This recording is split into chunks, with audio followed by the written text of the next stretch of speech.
Hey coaches, Coach Barry here. I wanted to talk to you about the goalie section of the task sketch.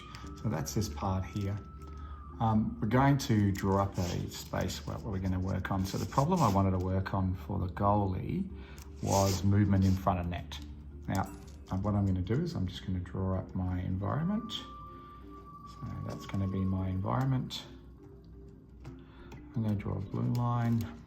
Now what I want to do is I'm just going to draw the goal lines through there, and I'm going to add two circles. They're going to be important in this pathway. So now I have pretty much a whole area but without a net set. So what we're going to do is we're just going to take this and we're just going to line those dots up. So it's nice and simple, the dots are lined up.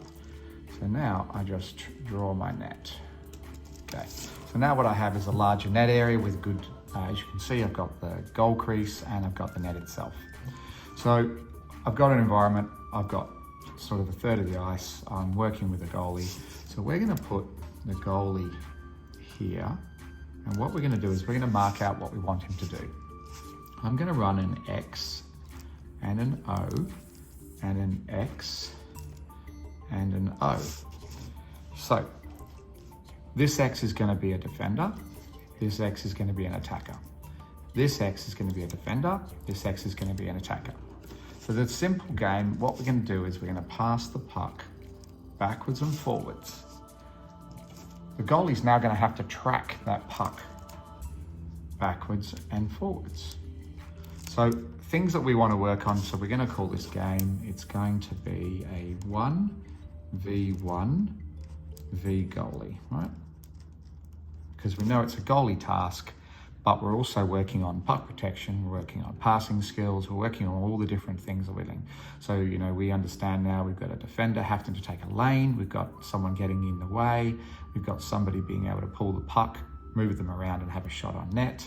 We've got goalies moving backwards and forwards. It's a simple task, lots of moving parts. So we know for what we have is, so we can have a pass off the shot, pass off shot. We can have a goalie movement.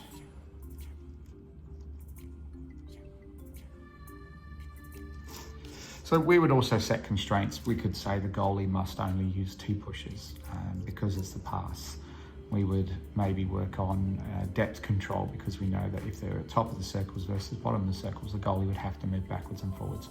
So now they've got to work on their square, they've got to work on their angle, and they also have to work on their depth as well.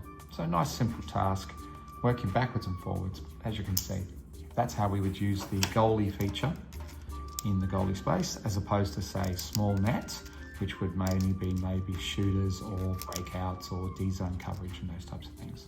So it's a nice, easy way of allocating, but with a bigger goalie net, with a bigger goalie crease, so you can then work on different things there. Thanks very much, coaches. Have a great day.